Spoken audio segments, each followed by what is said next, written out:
Bueno, vamos a seguir con la segunda parte de esta clase de electrónica y programación nivel 1. Lo que sí tuvimos un pequeño problema al hacer la grabación en vivo, por lo cual esta grabación va a ser una repetición nuestra, por lo que nos van a aparecer las preguntas que nos hicieron en ese momento. El tema anterior fueron los diodos, ahora vamos a seguir con transistores. Los transistores son unos dispositivos electrónicos que van a restringir o permitir el flujo de corriente eléctrica entre dos contactos según la presencia o ausencia de corriente en un tercero. Entonces los transistores van a tener tres patitas, por así decirlo, y los vamos a clasificar de acuerdo a su tecnología de fabricación y funcionamiento en BJT o FET. Bueno, como decía Victoria, podemos definirlos en esos dos grandes grupos de los transistores, los BJT y los FET. Vamos a ver primero los BJT. Bueno, las tres patitas del BJT van a ser colector, base y emisor. Y dentro de los BJT tenemos dos grandes tipos, los NPN y los PNP, que varían, eso depende de la fabricación que hayan tenido. Los transistores están hechos de dos materiales, un material que se llama material tipo N y un material que se llama tipo P. Es por eso que se llaman NPN o PNP. La forma de funcionamiento de los transistores NPN y PNP es muy similar, es prácticamente la misma. Lo que va a variar va a ser la forma en la que lo conectemos, ¿sí? Para poder distinguir cuál es NPN y PNP, podemos notar en el símbolo electrónico que el NPN tiene una flecha desde la base hacia el emisor y el PNP desde el emisor a la base. Existen algunas reglas memotécnicas para distinguir uno del otro. El NPN se lo suele decir como que no pincha la base, N no, P pincha. Y el PNP pincha la base, ¿sí? La P de que pincha. Es simplemente una regla memotécnica.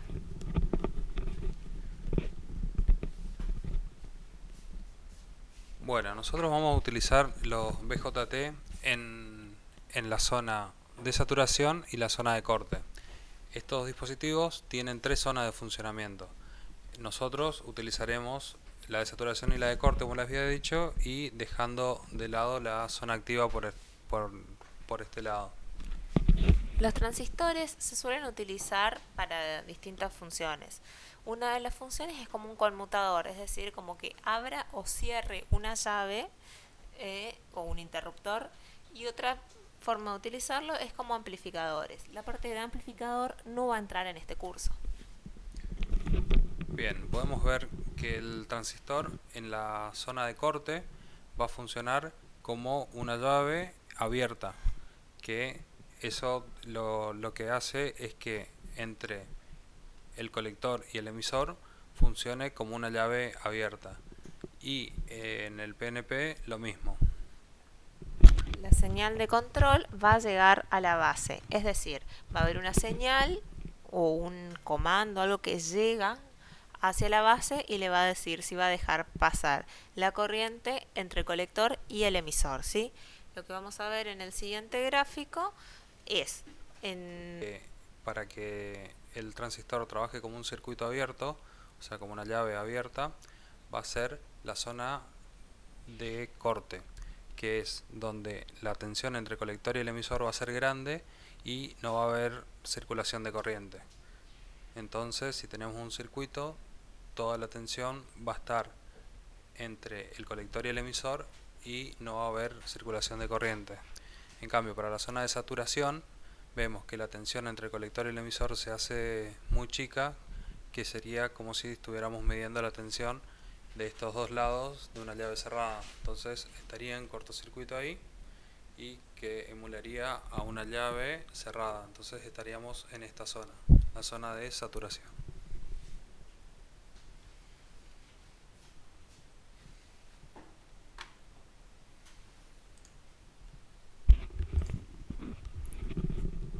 podemos ver la región de corte, como dijimos, funciona como una llave abierta.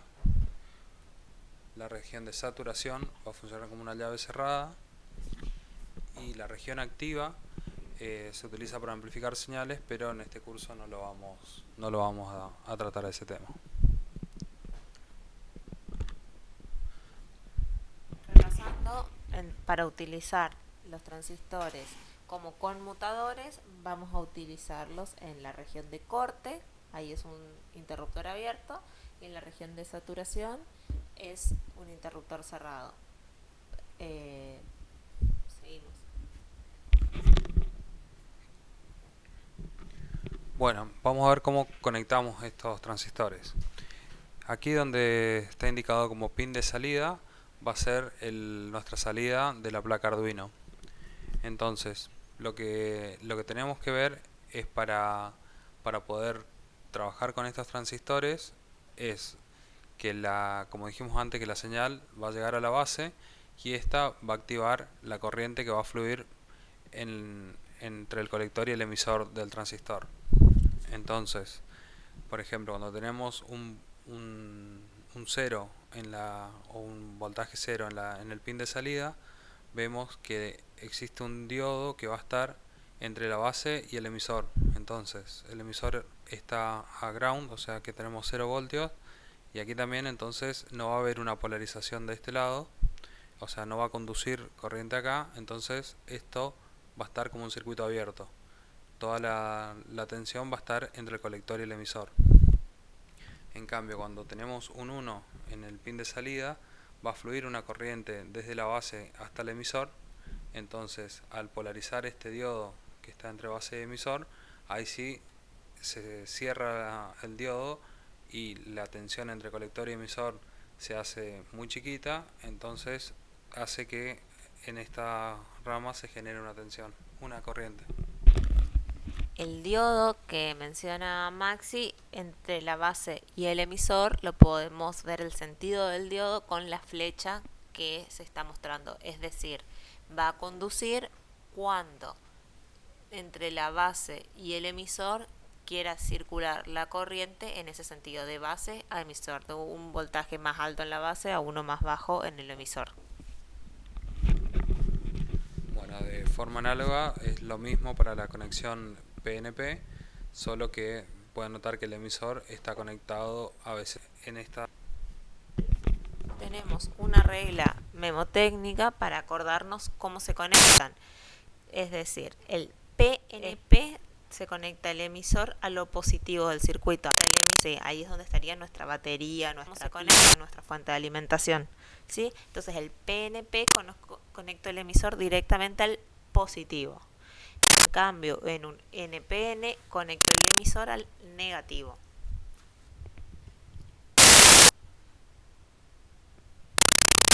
Bueno, otro de los transistores que vamos a ver son los transistores FET, que son los transistores de efecto de campo.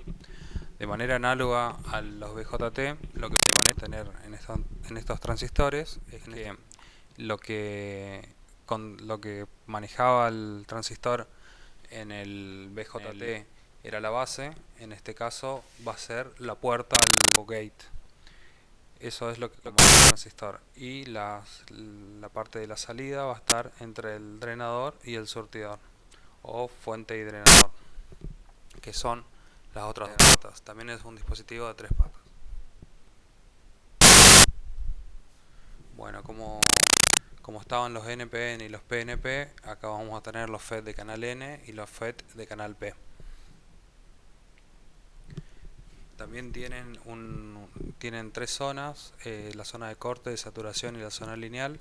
Nosotros vamos a utilizar entre la zona de corte y la zona de saturación. La zona lineal no la vamos a utilizar. Bueno, para la conexión de los FET es parecida a la de los BJT, solo que la particularidad que tienen los FET es que no consumen corriente para poder activarse, solamente se activan con un valor de tensión. Entonces esa es la gran diferencia entre los dos, que el BJT nos va a consumir una cierta corriente para activarse y los FET solamente con un valor de tensión lo vamos a poder activar. Entonces vemos, por ejemplo, un FET de canal N, tenemos el pin de salida de nuestro Arduino, tenemos una resistencia RG y una resistencia RS. La tensión que exista en este punto, donde está conectado el gate, va a ser la que nos active o nos desactive el transistor. Entonces, la función que va a tener esta RS que está acá abajo es asegurarnos que siempre tenga un 0 el gate, al menos que en el pin de salida pongamos un 1. Entonces ahí tendríamos el gate activado y circularía la corriente de la carga entre ordenador y sortidor. Es decir, nosotros desde nuestro Arduino vamos a poder enviar una señal digital que sea un 1 para que conduzca, es decir, lo que está en la carga es lo que nosotros queremos activar. Cuando llega un 1 a nuestro transistor, va a dejar que circule la corriente y se encienda. Por ejemplo, un cooler, vamos a hacer que se encienda con un FET.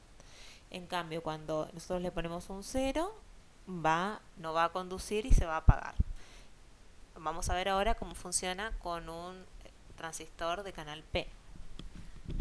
Con el transistor de canal P es lo mismo, solo que va a estar asegurando la resistencia, va a ser como una resistencia de pull-up y va a estar asegurando un 1 y vamos a activar por bajo, sería desactiva cuando ponemos un 0 en nuestro Arduino. Es similar, muy similar a cómo funciona un transistor de efecto campo de canal N. La diferencia va a ser que como sea nuestra lógica, va a ser cuál elijamos, o si tenemos un transistor, en base al transistor podríamos elegir nuestra lógica, pero lo ideal es elegir el transistor en base a la lógica que tengamos en nuestro proyecto. Bien, todos estos transistores, los MOSFET, los FET, los BJT, vienen encapsulados. ¿Qué llamamos encapsulados? Es la forma y el empaquetado, digamos, de cómo vemos el componente. Entonces, por ejemplo, para el encapsulado de los transistores, tenemos encapsulados que son del tipo metálicos, que el encapsulado se define por estas siglas que vemos acá arriba, por ejemplo TO3, TO5, TO8. Los más comunes que por lo general se suelen trabajar es el TO18, el TO3, el TO46 en algunos casos, y también están estos tipos metálicos cuadrados que como el TO254, el 257, estos acá, que lo que tienen es una mayor disipación de potencia y la posibilidad de conectar un disipador de calor acá atrás, que es un material de aluminio que al tener contacto con el transistor genera una mayor área para poder disipar calor. En el TO3 también se puede poner en un disipador. Recordemos que la potencia que le llegue a nuestro transistor la va a tener que poder disipar en forma de calor. Es por eso que los que tienen algún recubrimiento metálico o la posibilidad de agregar un disipador van a ser los que puedan soportar mayor potencia, porque se van a calentar menos, porque ese calor lo van a estar entregando al ambiente.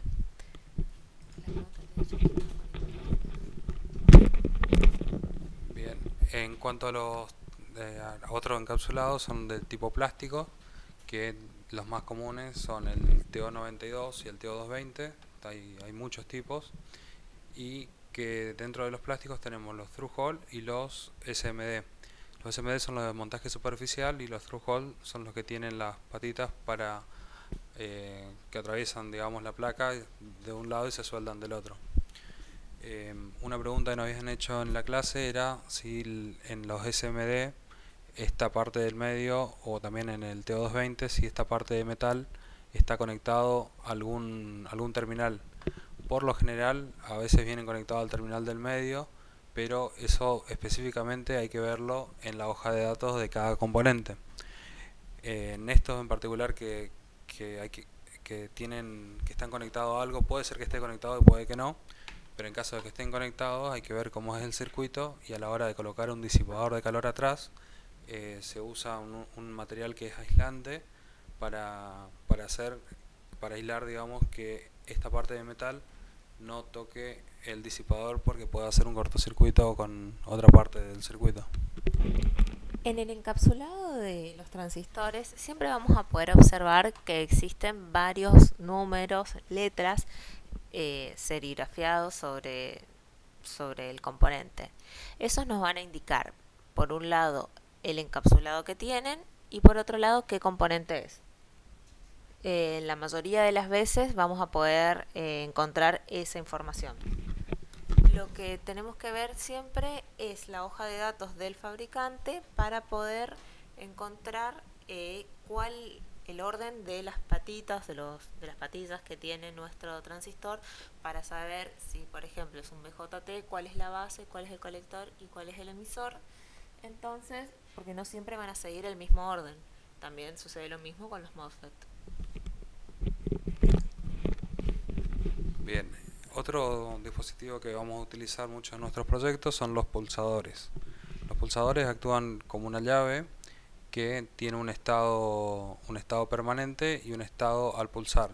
Por ejemplo, tenemos las llaves que son normalmente abiertos, que quiere decir que siempre están abiertos y cuando pulsamos el botón cierra el circuito. Y tenemos unos que los llamamos normalmente cerrados, que siempre está haciendo contacto entre los dos terminales y cuando pulsamos se abre el circuito.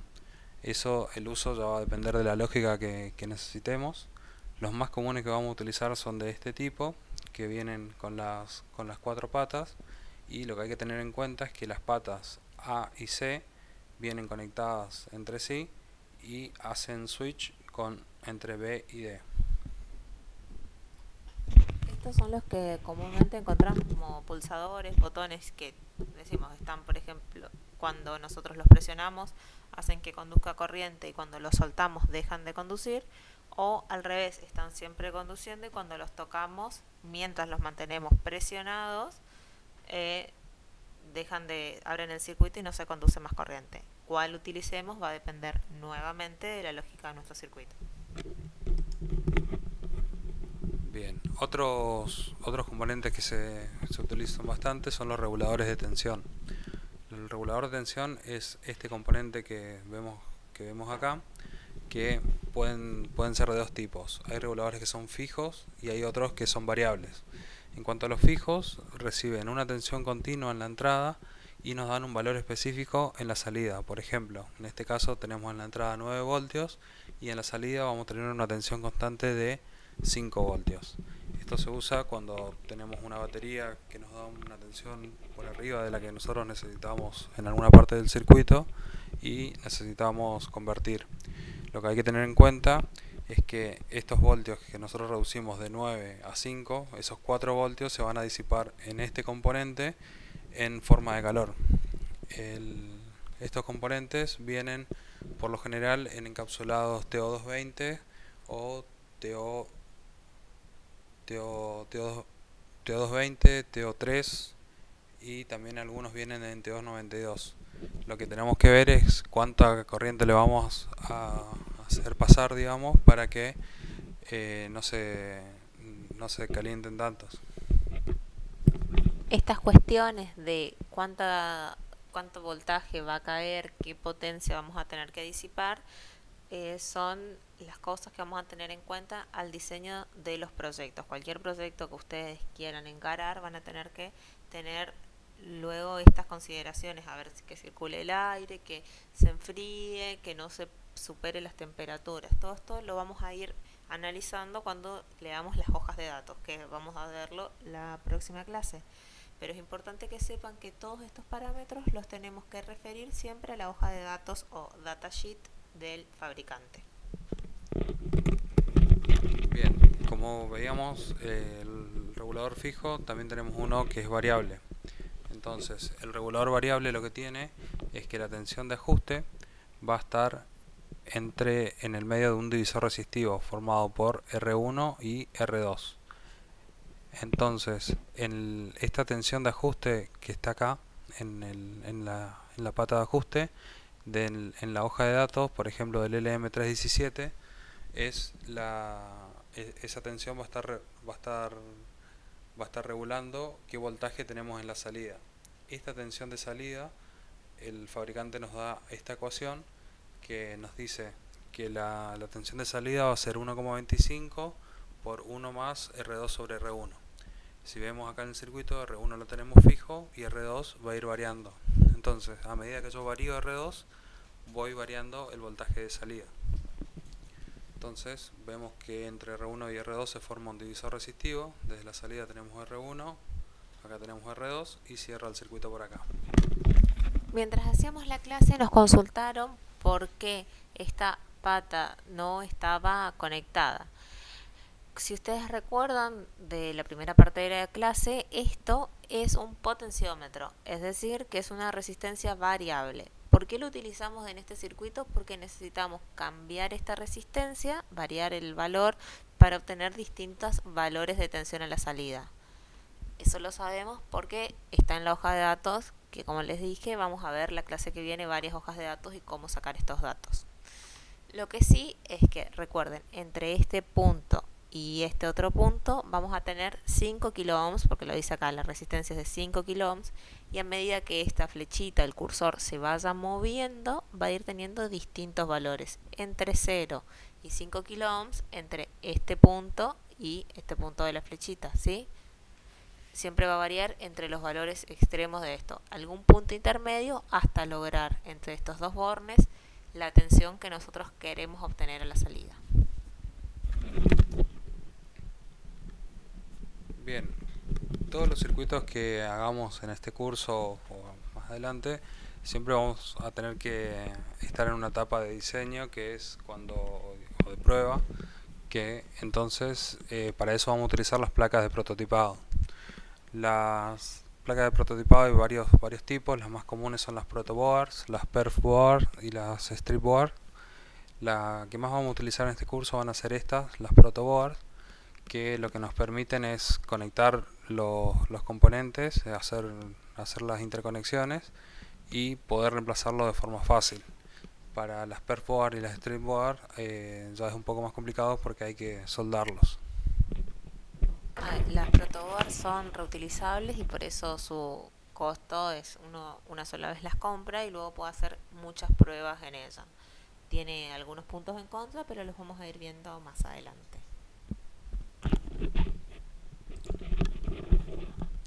Bien, las protoboards, si lo vemos por dentro, tienen estas interconexiones. En esta zona están conectados estos puntos entre sí, y en las partes del costado tienen conectado las guías estas largas. Esas tres zonas son, por ejemplo, esta zona de acá le vamos a llamar bus de alimentación, a esta parte los nodos de conexión, y en el medio tiene un canal central. Ese canal central hace una división para conectar algunos tipos de circuitos integrados que son unos cuadraditos que tienen patas de los dos lados. Entonces se utiliza esta parte del medio para separarlos.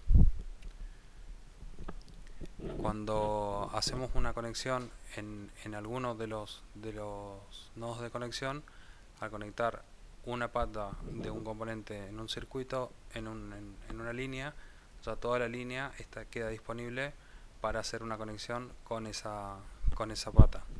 Hay que tener en cuenta de que o sea, el camino que utilicemos de la protoboard, no excedernos de corriente, porque son bastante sensibles y se pueden dañar.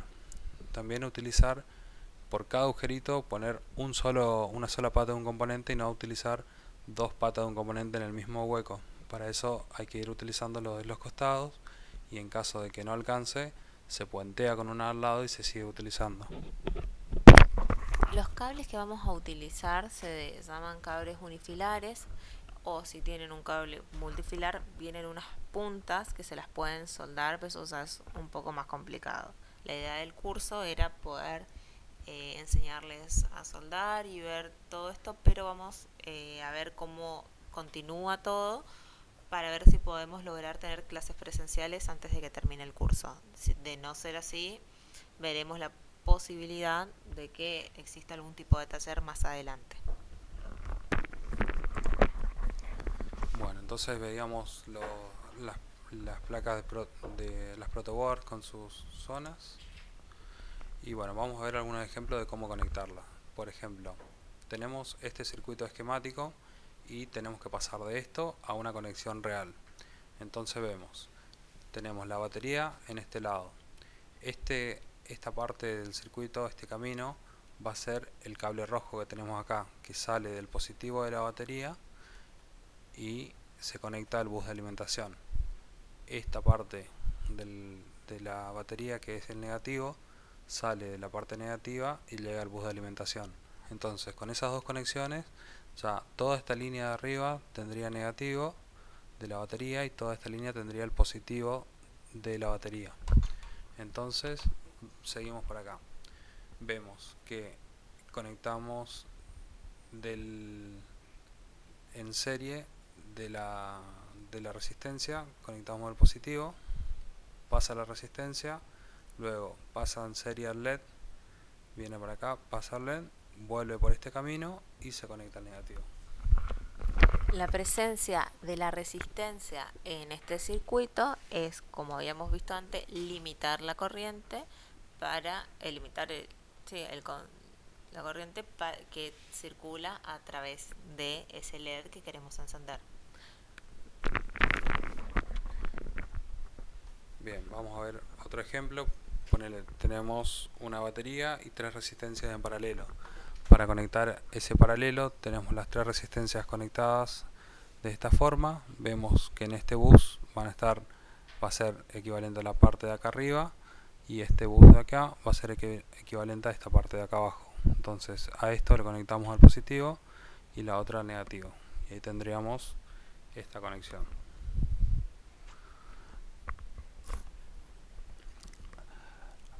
También podemos ver una conexión de dos LED en paralelo.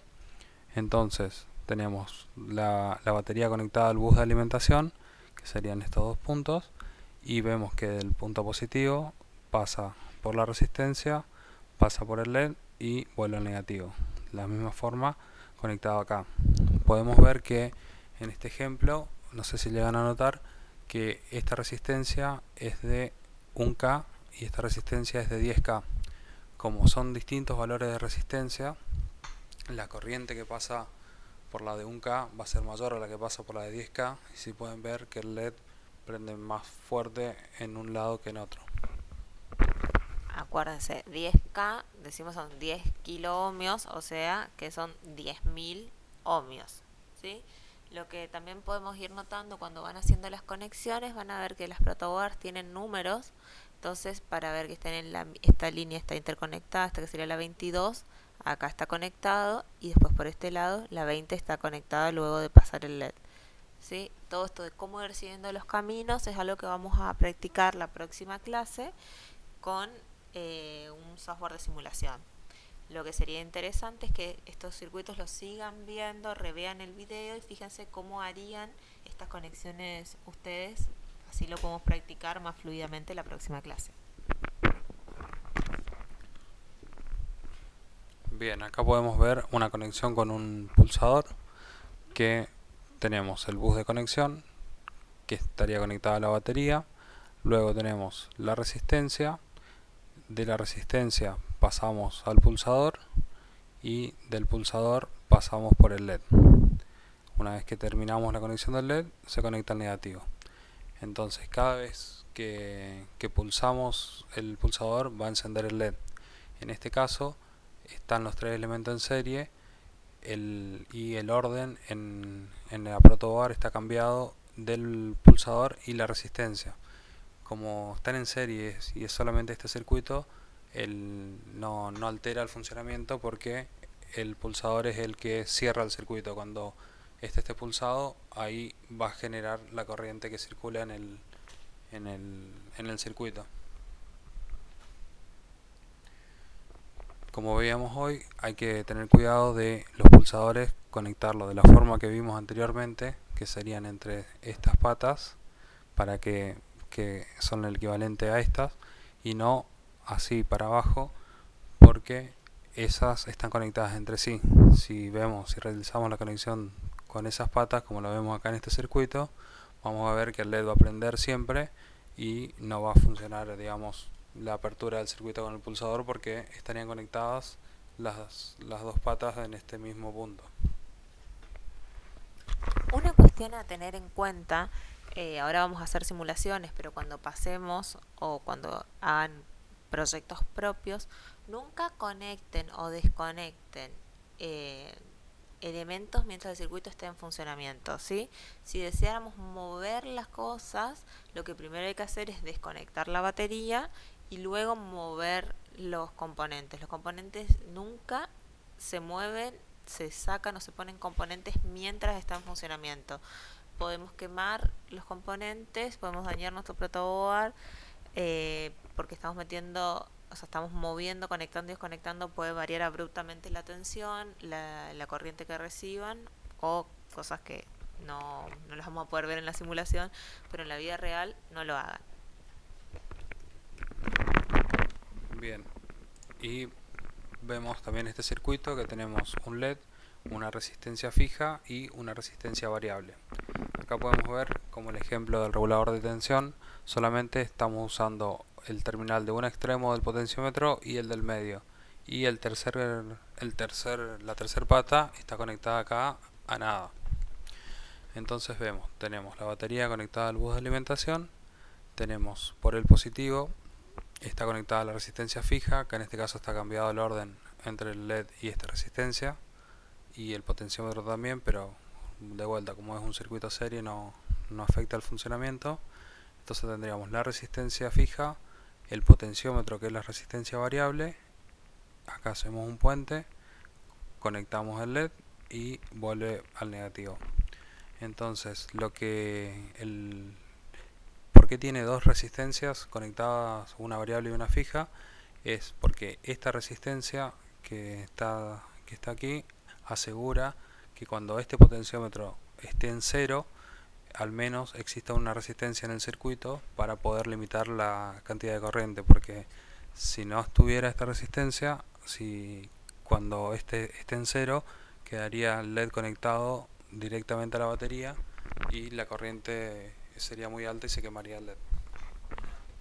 Bien, con esto vamos finalizando las clases. Antes, quiero decirle a todos los que están viendo el video, debajo en la descripción van a tener un link donde van a poder hacer clic para ver su asistencia. Ahí van a tener que completar nombre, apellido, DNI y también hacer clic en donde dice estoy viendo el video online, ¿sí? El video, la grabación, no es que están viendo la clase en vivo. Sí, marquen esa opción y luego en su Wakurari van a poder encontrar una opción, dentro de la clase 2 va a haber un link de autoevaluación. Ingresen desde Wakurari, no dejamos el link acá, por eso queremos que entren desde Wakurari, así nosotros podemos tener la autoevaluación, sigue siendo anónima, pero sabemos que ustedes la hicieron. Tienen que hacerla antes del jueves a la noche. Nosotros el viernes vamos a pasar toda esa asistencia porque tenemos el requerimiento de que se tome la asistencia. Así que necesitamos que ustedes entreguen esa tarea. La fecha límite es el jueves a la noche. Bueno, los esperamos. La próxima clase vamos a utilizar el mismo medio, la misma sala que utilizamos siempre en Jitsi, a las 9 de la mañana, y recuerden realizar la tarea, marcar la asistencia y repasen todos estos conceptos. La próxima clase vamos a ver cómo medir las cosas, cómo medir distintos vamos a ver valores en una de tensión y de corriente en una simulación y cómo lo tendrían que hacer en la vida real. Los esperamos la próxima clase y si no están pudiendo ingresar al Wakurari, escríbanos para poder solucionar ese inconveniente. Saludos.